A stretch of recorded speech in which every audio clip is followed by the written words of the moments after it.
Cher Pernac, bonsoir. Je veux avant toute chose exprimer en mon nom et au nom de l'ensemble du conseil municipal tous nos vœux de bonheur et de santé à vous-même, ainsi qu'à tous ceux qui vous sont chers.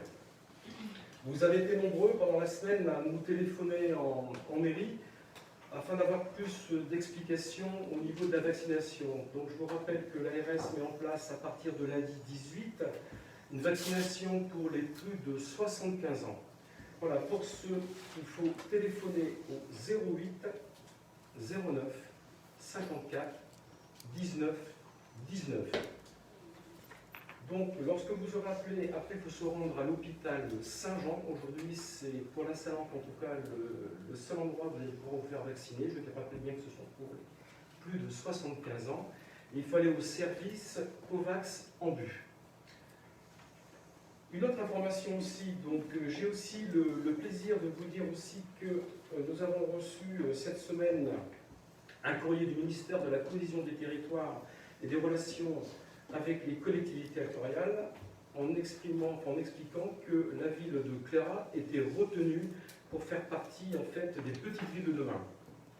On va vous passer après une petite vidéo pour vous expliquer un peu en plus en détail les 10 mesures clés en fait de ce programme, en sachant que ce programme qui est aidé par l'État va nous permettre dans les 6 ans à venir de pouvoir enfin avoir des financements pour le centre-bourg plus particulièrement.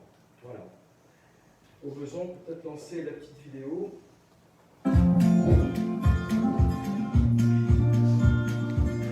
Jean-Marc, 47 ans, est maire d'une commune de 4000 habitants. Une commune agréable et reconnue pour le charme de ses rues anciennes.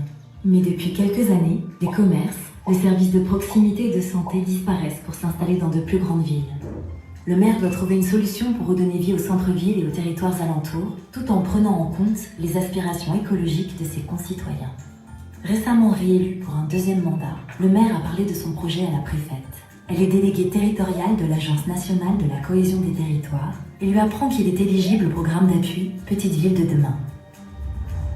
Ce dispositif est une véritable boîte à outils qui permet aux villes de moins de 20 000 habitants de bénéficier d'un soutien spécifique de l'État et de ses partenaires pour leurs projets de revitalisation. Le maire se lance alors avec son équipe et un groupe d'habitants motivés dans le diagnostic de son territoire, la définition de la stratégie et des actions à mettre en œuvre. C'est le projet de territoire. 6 ans après le début de son projet, les résultats sont là. De nouveaux commerces ont été ouverts dans la rue principale de la ville. Les déplacements à pied et à vélo ont été facilités.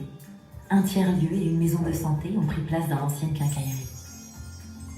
Grâce à Petite Ville de demain, Jean-Marc a pu redonner vie à sa commune et revaloriser son patrimoine. Membre de l'Association des Petites Villes de France, le maire et son équipe partagent leur expérience et leurs conseils au sein du club Petite Ville de demain, qui réunit d'autres élus et acteurs locaux partout en France. Le programme Petite Ville de demain est piloté par l'Agence nationale de la cohésion des territoires, en lien avec tous les partenaires institutionnels, associatifs et privés. Grâce à eux, le défi de redynamiser les petites villes sera relevé.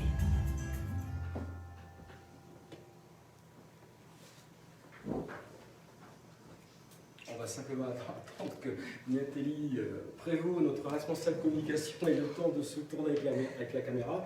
Voilà, donc sachez, j'espère que chacun mesure ici en fait la chance que nous avons eue d'être retenus. C'est vrai qu'il y a eu un dossier de candidature qui a été fait, nous l'avons rempli et on a eu le bonheur quand même d'être retenus. C'est quand même pas évident. En tout cas, vraiment, je crois que ça va nous permettre justement de dynamiser encore plus ce centre-ville et la ville de Cléra. Pour aussi d'autres informations, je vais laisser Monsieur Jean-Claude Bagnols s'exprimer au niveau du marché. Je vous rappelle que le samedi 6 février 2021, nous allons ouvrir notre marché à Cléra, donc dans l'ancienne cour des écoles.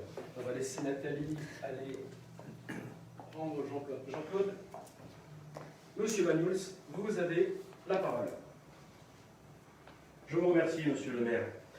Et bien donc nous allons aller dans le sens de ce que vous nous signalez à l'instant. Alors les travaux ont bien avancé aux anciennes écoles, le lieu où se déroulera le marché de Cléra le 6 février à partir de 8 h. Actuellement, le sablage de la charpente bois ainsi que la mise en valeur des murs par l'association Les Vieilles Pierres, l'électrification de la partie commerçante est en phase de finition. Tout cela n'aurait pas pu avoir lieu, bien sûr, sans les investissements de la commune et les travaux réalisés par l'association des Vieilles Pierres ainsi que par les employés municipaux. Certes, c'est au fur et à mesure que nous découvrirons des améliorations à apporter pour le bien-être des Cléraninques et les commerçants. Jean-Louis Vinciguera est à la manœuvre. Tous ces embellissements serviront bien évidemment à toutes les manifestations festives qu'organiseront la mairie et les associations de Cléra. La ville a un cœur de ville relativement petit pour une commune de cette taille. Ce qui la caractérise le plus, c'est l'étroitesse de ses rues. L'urbanisation du centre-ville est vraiment très dense. C'est pour cela que vous avez choisi, monsieur le maire, ce lieu chargé d'histoire, avec des rires, des pleurs et des chamailleries des élèves de cette école des filles. Le marché va lui redonner une âme qui vont raviver les souvenirs de nos aînés. Ce n'est pas, monsieur le maire, parce que nous ne sommes pas natifs de Cléra que nous ne sommes pas sensibilisés par son histoire. Le 10 décembre, je vous présentais le projet du marché des producteurs. 34 jours se sont écoulés. Aujourd'hui, ce projet est devenu une réalité. Oui, monsieur le maire, nous allons passer du rêve à la réalité. Cléra aura son marché de producteurs bio et en culture raisonnée produit en pays catalan. Alors, en privilégiant ainsi les circuits courts, car le producteur le plus éloigné est installé à Totavel, ainsi, mesdames et messieurs, vous trouverez sur notre marché, et toujours avec le sourire, 4 producteurs de fruits et légumes de Cléra, Saint-Hippolyte, Villelongue-la-Salanque, fromage de chèvre de la chèvrerie d'Amblanc de Poule sur le stand de Los Penedes de Saint-Hippolyte, d'excellents vins de Totavel de Case de Penne, petite production vendange à la main, certification haute valeur, des bières artisanales de vin gros élaborées avec l'eau de source de Millas, puis à l'eau de source de vin gros. Il lui reste un peu d'eau de source de Millas, il la termine et ensuite il passe à vin gros. Bougie d'acquis à base de cire végétale, de parfum de grâce, production artisanale. Pour les cosmétiques, mesdames et messieurs, la crème de la crème, 100% vegan à Perpignan. La crème de la crème, c'est le nom de l'entreprise. Confiture et gelée artisanale de Villeneuve de la Rao, élaborée à base de fruits de saison locaux. Todd Box vous présentera toute une gamme de produits locaux, de promotions et petits cadeaux aux clients du marché à voir absolument. Chaque commerçant va vous présenter des petits cadeaux et vous offrira lors de vos achats. Algétique pour la spiruline proposera ses produits en sachets de paillettes, savon, sachets de comprimés dont les bienfaits ne sont plus inventés. Ils vous offriront des petits cadeaux à découvrir sur le marché également. Alors tartinez-vous, pâtissier, chocolatier, confiseur avec ses biscuits artisanaux, catalans et des crêpes à la demande lors du marché. Il m'a demandé de faire des crêpes sur son stand, je me suis permis de lui donner une autorisation. Café en bulle pour boire un petit café à côté des crêpes et acheter vos cafés préférés. La Tour de Perpignan. Des miels des Pyrénées, des pains spéciaux artisanaux du fournil de Cléra, poulet porc noir de Villelongue-la-Salanque, poissonnier Vincent Delcan, les perles rares, huîtres et moules du Mas des Oranges de la mer, le food truck de Claude Fontaine avec ses pintas de poulet rôti, volaille, œufs, plats cuisinés. Il fera également des sandwichs sur le stand. Tous les commerçants que j'ai eus encore tout à l'heure n'ont qu'une hâte, et moi aussi, c'est que le 6 février arrive vite. Aujourd'hui, nous avons dû ouvrir une liste d'attente tellement que ce marché a du succès, sans avoir démarré. Nous allons voir pour pouvoir placer ces commerçants et ne pas les décevoir. Après la Covid, vous pourrez également vous restaurer sur place, déguster des huîtres avec un petit verre de vin, avec modération. Vendus sur place par exemple, des tapas, sandwichs français et pourquoi pas faire cuire la viande, le poisson acheté sur le stand de nos chers commerçants. Donc tout cela sera consommé à table, en famille ou entre amis. Nous ferons également des soirées à thème, des cours de cuisine, etc. dès que la situation sanitaire nous le permettra. Plutôt possible. Une animation sera mise en place, en bref, un marché convivial. Un moyen de transport adapté va être mis en place par la commune afin que nos aînés et personnes à mobilité réduite puissent se déplacer confortablement et venir faire leur marché en toute sécurité. Ce service sera gratuit, l'a-t-on dit. Tout le monde aura remarqué aux entrées de Cléra les banderoles double face annonçant cet événement majeur pour Cléra. Il y en a une dans le sens Bonpass Cléra et une autre dans le sens Saint-Laurent-la-Salanque Cléra. Une troisième sera installée au rond-point de la crèche. Alors pour le lancement de ce beau marché, nous avons prévu une grande campagne de publicité, médias, radios, journaux, Panneaux lumineux, Facebook, banderoles aux entrées du village, mais le plus important restera toujours le bouche à oreille. Un fléchage est toujours en cours de réalisation d'un CLIRA afin de diriger la clientèle venant d'autres communes, le but étant de redonner à la ville de Clira la place qu'elle mérite en Salaberry. Les commerçants se verront attribuer des tabliers aux couleurs du marché de Clira afin d'avoir une unité représentative à la hauteur de l'événement.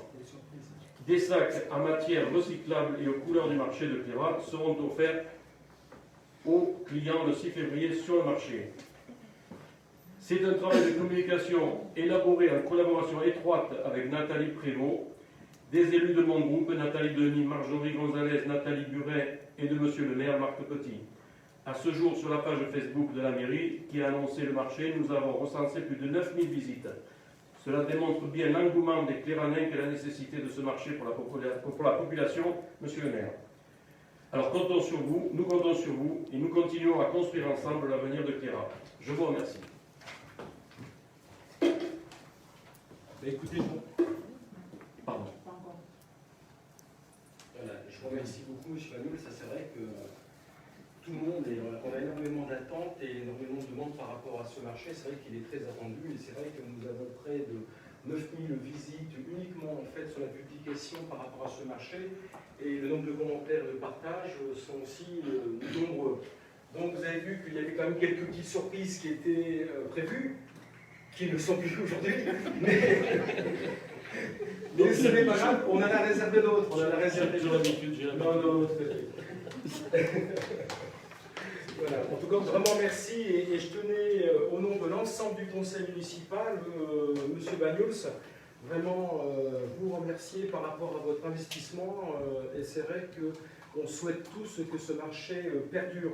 Et pour cela, il n'y a pas, effectivement, comme vous le dites, il faut à tout prix le bouche à oreille. Et il faut pour cela des produits de qualité. Et je peux vous dire que lorsqu'on vient dans ce superbe département, lorsqu'on vient de la région lilloise ou de la région parisienne, on redécouvre dans ce département le goût des fruits. Et c'est incroyable, c'est juste incroyable. Moi, lorsque je suis arrivé dans ce département, croyez-moi que le goût de l'abricot, le goût de la cerise et autres, et c'est pour ça qu'il faut à tout prix promouvoir ces producteurs locaux. Voilà, avant de commencer le conseil municipal, vous avez vu qu'avant chaque conseil municipal, on va essayer d'informer au maximum des Cléranacs, parce qu'on ne peut toujours pas bénéficier bien sûr des réunions publiques, et en plus je crois que avec la Covid ça va se renforcer. Je crois que le couvre-feu aura lieu à partir de samedi, à partir de 18h, donc pour toute la France. Je souhaitais en fait excuser Madame Lemouet et Monsieur Cartini qui sont absents ce soir pour le conseil municipal, mais uniquement pour la bonne cause, ils sont pour une réunion avec le CIM. Voilà, mais écoutez, il est 18h44 et nous allons commencer le conseil municipal. Et je vais demander donc à Madame Gonzalez de faire l'appel, s'il vous plaît. Monsieur Marc Petit. Présent. Madame Nathalie Denis. Présente. Monsieur Jean Fuginier. Présent. Madame Joëlle Estella Métois. Présent. Monsieur Guy Valzac. Présent. Madame Marie-France Rofidal. Présent. Monsieur Jean-Louis Siguera. Présent. Madame Isabelle Lemouet, excusée, qui a donné procuration à Madame Jennifer Dubec. Monsieur Buffet-Alain. Madame Elzouri Nadira. Monsieur Nicolo Frédéric. Madame Gonzalez Marjorie, présente. Monsieur Cartini Laurent, excusé, qui a donné procuration à Monsieur Jean-Louis Siguera. Madame Dubec Jennifer. Monsieur Bagnus Jean-Claude. Madame Cadre-Ribert Camille. Présente. Monsieur Giuliani Joël. Présent. Madame Pouillot Myriam. Présente. Monsieur Gomez Manuel. Madame Buret Nathalie, excusée, qui a donné procuration à Madame Nathalie Denis. Madame Soria Angélique, excusée, qui a donné procuration à Madame Fabienne Inossier. Monsieur Kentou Alain. Madame Jérôme Marilyn. Monsieur Barbé Michel. Madame Inossier Fabienne. Monsieur Noguet Jean-Marie, excusé, qui a donné procuration à Madame Marine Giraud. Et Monsieur Bagnus Stéphane. Présent.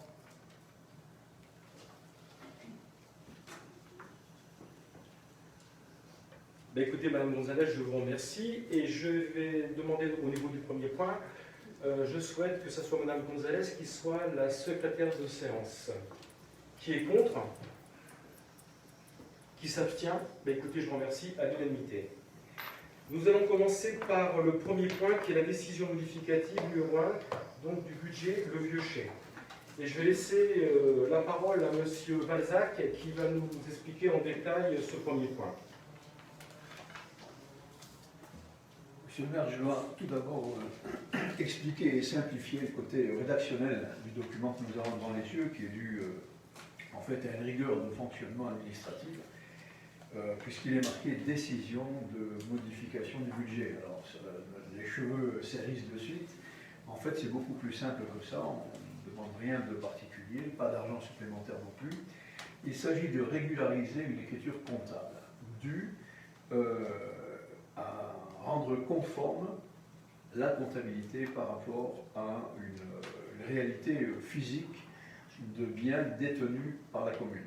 Alors là, ce sont des terrains aménagés qui, au 1er janvier de l'année passée, donc, avaient été enregistrés donc, pour une valeur de 72 836,93 €. Il y a eu quelques travaux qui ont été réalisés sur ces terrains pour un montant de 2010 €. Donc, ce qui fait qu'aujourd'hui, au 31 décembre, donc 12 mois plus tard, la valeur de ce bien, donc de terrain aménagé, passe à 74 846,93 €. Donc, on demande simplement l'autorisation de passer cette écriture comptable conforme à la réalité. Pour terminer l'explication, c'est un peu comme si vous aviez un terrain vous-même et puis que vous y mettez un petit portail ou une clôture. Le terrain, à une époque, quand vous l'avez acheté, il avait telle valeur. Bien sûr, un an plus tard, après avoir mis ce portail ou cette clôture, il a une autre valeur. Donc, sur un plan comptable, on demande à régulariser cette valeur. Il convient donc, monsieur le maire, de faire procéder à un vote d'approbation de cette décision modificative. Écoutez, je vous remercie beaucoup, M. Balzac, pour ces bonnes explications et une compréhension totale pour tout le monde. Je vais passer au vote. Qui est contre? Qui s'abstient? Écoutez, je vous remercie. Votez à l'unanimité. Pour le deuxième point, donc, nous avons ce deuxième point qui est Trafic Communication, qui est le nom de la société. C'est un contrat de location de véhicules. Donc, un véhicule pour une navette gratuite qui sera mise à disposition, bien sûr, pour les Clairnac. Et je rappelle que cette navette, bien sûr, va servir uniquement pour les écarts au centre-village, pour amener les gens dans les commerces existants du centre-village et non pas pour aller à Carrefour. Voilà. Et pour ce, je vais demander à M. Puginier, au besoin, de nous expliquer ce contrat de location de véhicules. Je vous remercie, Monsieur le maire. Donc, la société Trafic Communication a proposé de mettre à la disposition de la commune un combi 6 places utilitaires, un kangoo ou similaire, c'est un style de pick-up avec des ridelles.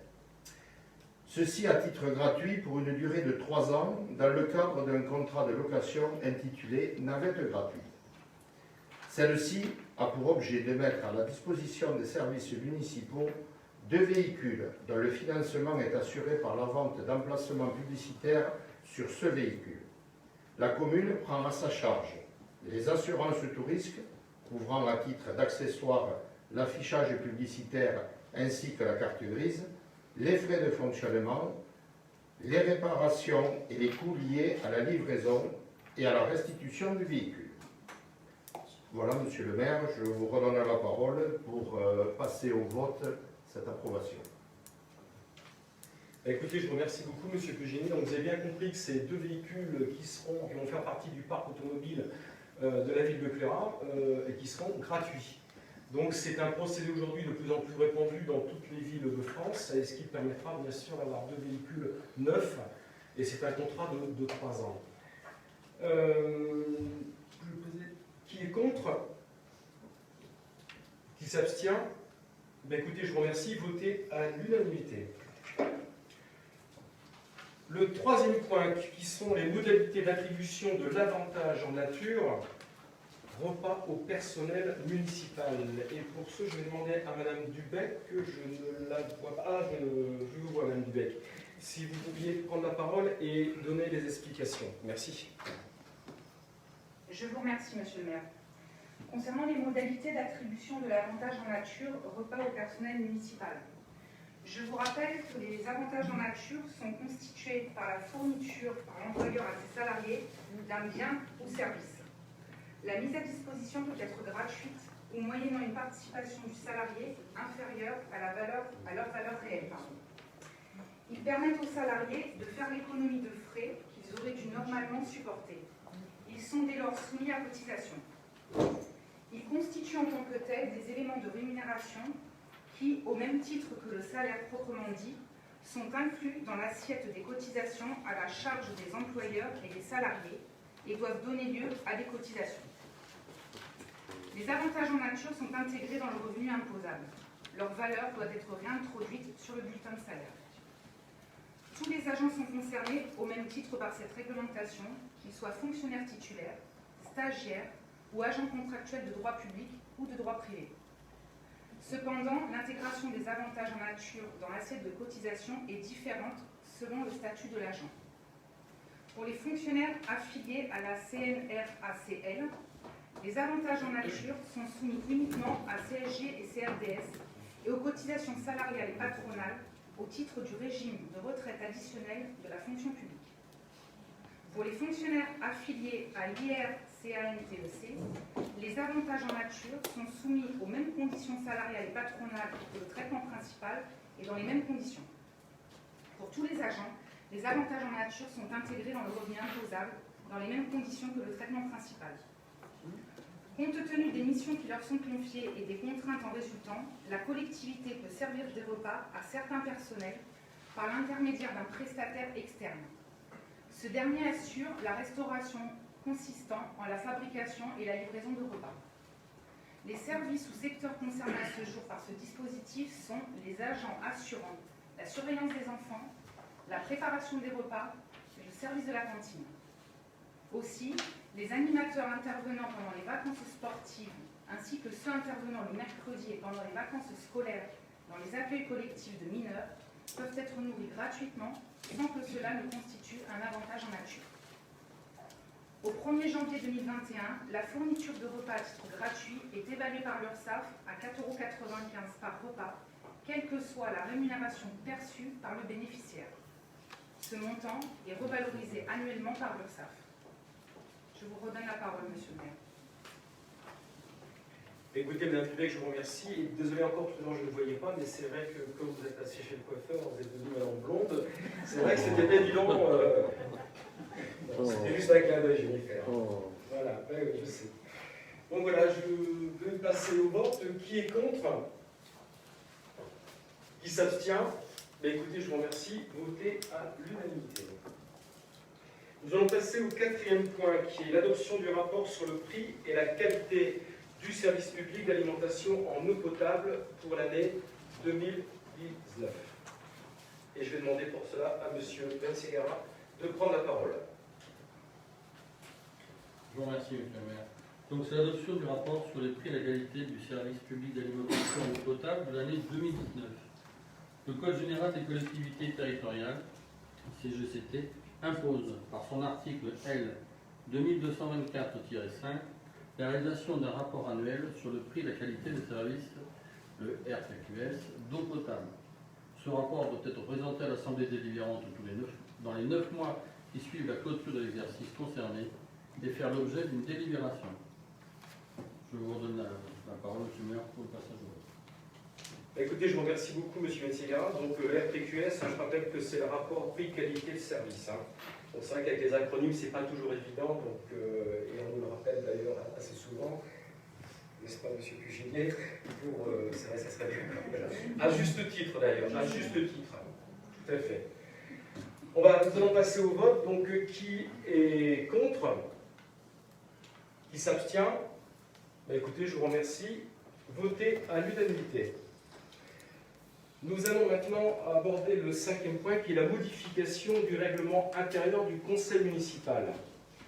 Alors je vais d'abord vous expliquer un petit peu. Vous vous souvenez qu'en tout début de mandat, nous avons tous signé, et bien sûr l'opposition aussi, hein, le règlement qui avait été fait, qui était bien sûr à l'identique que de celui que moi j'avais signé en 2014.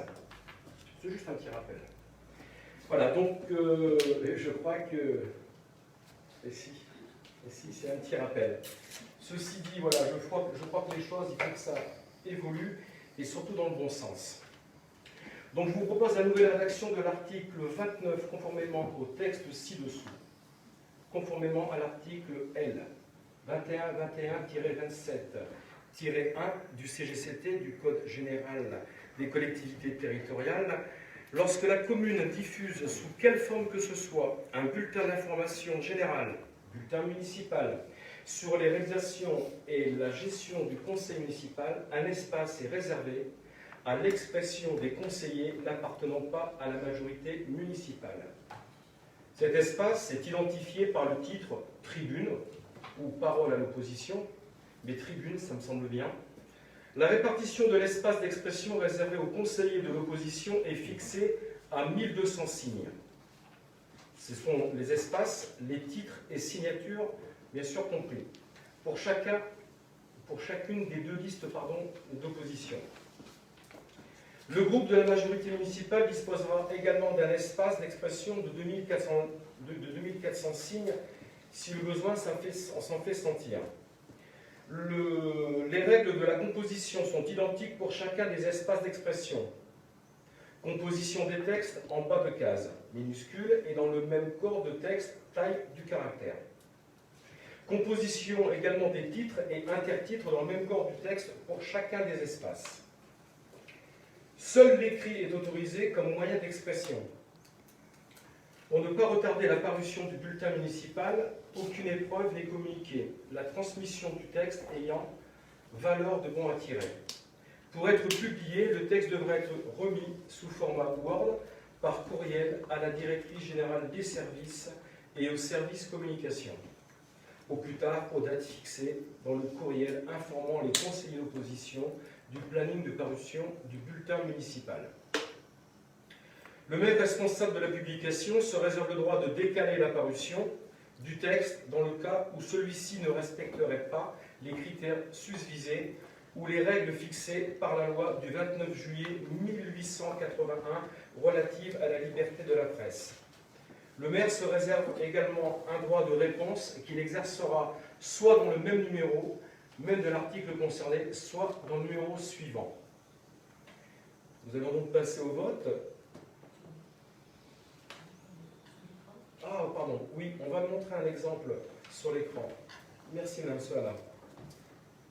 C'est vrai que pour nous, c'est tellement évident. Voilà, un petit peu, ça, on a représenté un petit peu l'espace d'un format A4, et ça vous donne un petit peu l'espace.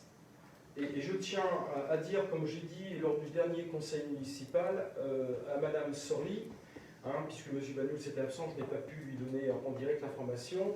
Si jamais le besoin s'en fait sentir, nous sommes tout à fait prêts, et je suis prêt, bien sûr, à accorder un espace supplémentaire et ne pas avoir du tout de restrictions, en tout cas sur la taille de coulisses ou sur la taille d'encadrement, comme nous, à l'époque, nous avons dû subir, Madame Monfidal. Je ne sais pas si vous vous souvenez. Au fur et à mesure, c'était de plus en plus petit et les gens devaient prendre une loupe. Voilà, les gens devaient prendre une loupe pour pouvoir lire un petit peu ce qu'on exprimait dans ce bulletin.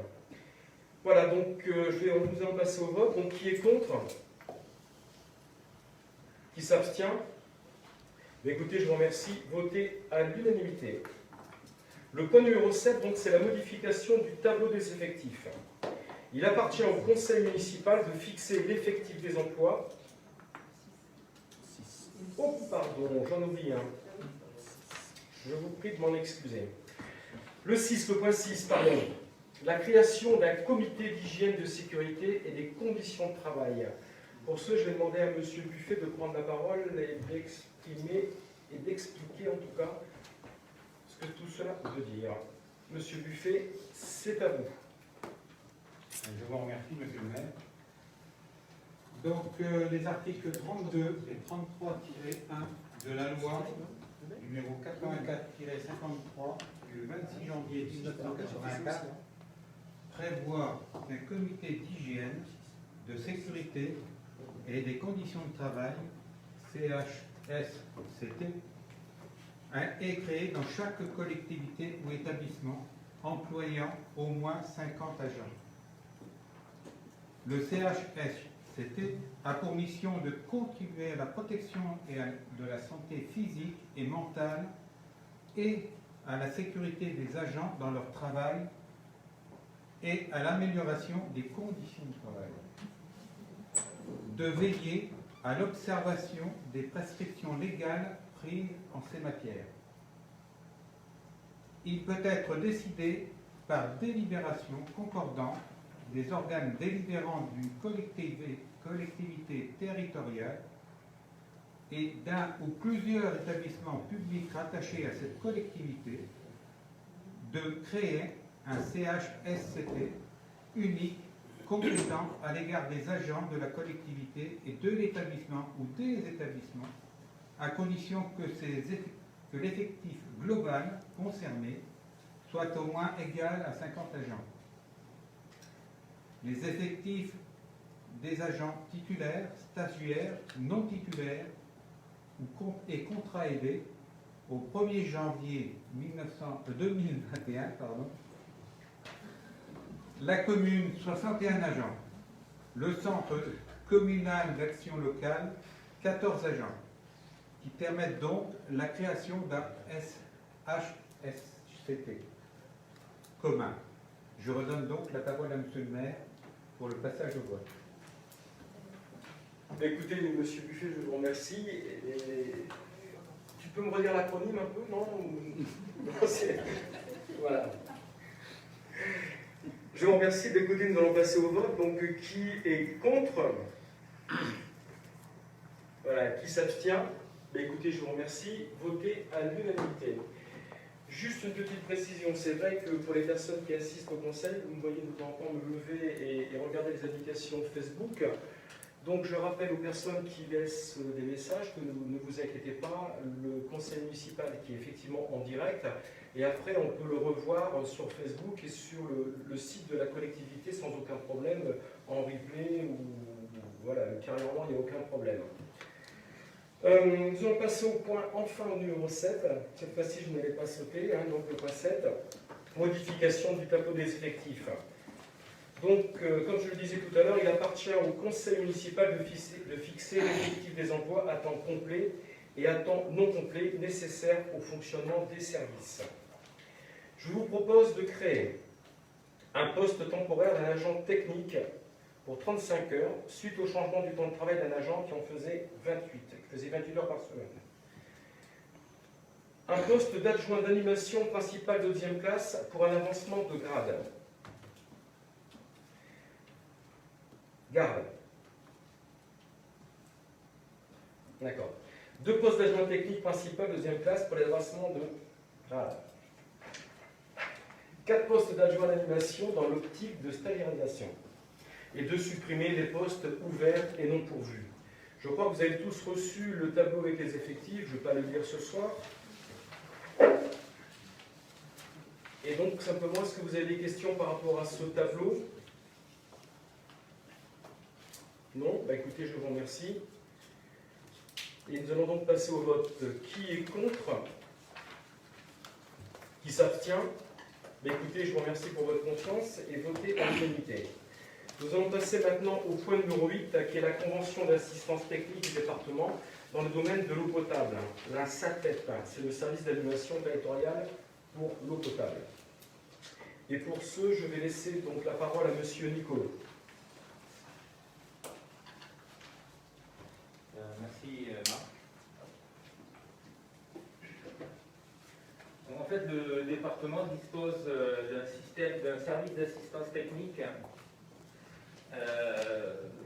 qui met à disposition des collectivités. Enlève le fan, parce qu'on a du mal à entendre avec la... Merci. Donc ce service est mis à disposition des collectivités dans le domaine de l'eau potable.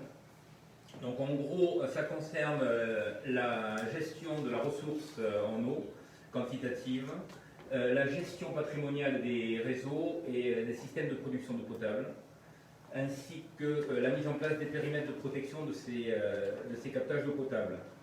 concerne également la définition du bon fonctionnement de la filière et le suivi de son exploitation, l'élaboration du RPQS que vous a présenté Jean-Louis tout à l'heure, l'identification des intervenants qui peuvent participer à l'élaboration et à la réalisation des projets de la collectivité, l'organisation de ces projets sur le plan juridique, administratif, financier et technique, et enfin la recherche de financement, puisqu'il participe à trouver des aides et des subventions.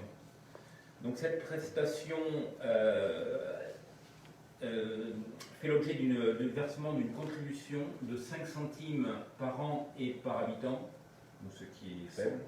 Sans TVA. Hors taxe. Ce qui est faible et particulièrement intéressant pour les communes comme nous. Voilà, donc je vous laisse la parole, monsieur le maire. Écoutez, je vous remercie beaucoup, monsieur Nicolo. Et donc, si les personnes, voilà, si les conseillers ont des questions, vous n'hésitez pas.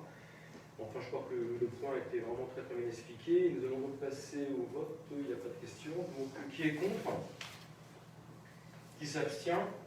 Écoutez, je vous remercie. Votez à l'unanimité. Et enfin, le dernier point. Comme ça, nous pouvons quitter le conseil municipal de bonheur avec le couvre-feu. Ce n'est pas toujours évident. Donc, le 9e point qui est la convention d'assistance technique du département dans le domaine de l'assainissement collectif. Ce qu'on appelle la SATES. C'est le service d'animation technique aux exploitants de stations d'épuration. Et pour ce même point, je vais de nouveau donner la parole à monsieur Nicolo. Je te remercie, Marc. En fait, le SATEP, c'est un système, service d'assistance technique également du département, mais dans le domaine de l'assainissement. Donc tout ce que je vous ai expliqué tout à l'heure, ils font la même chose, mais en ce qui concerne les réseaux d'assainissement et les stations d'épuration. De la même façon, il y a une contribution de 5 centimes hors taxe par an et par habitant, ce qui est également une aide, puisque c'est particulièrement intéressant. Donc voilà, je vous propose, je te donne la parole, Marc. Ben, je vous remercie beaucoup, monsieur Nicolo. Voilà. Donc, pareil pour le point numéro 8. Est-ce que vous avez des questions? Non, aucune. Ben, écoutez, je vous remercie. Donc, nous allons passer au vote. Qui est contre? Qui s'abstient? Ben, écoutez, je vous remercie. Votez à l'unanimité. Il est 19h09 et donc nous allons lever la séance de ce premier conseil municipal de l'année 2021. Je vous remercie pour votre présence et je vous souhaite une bonne soirée à tous. Merci, au revoir.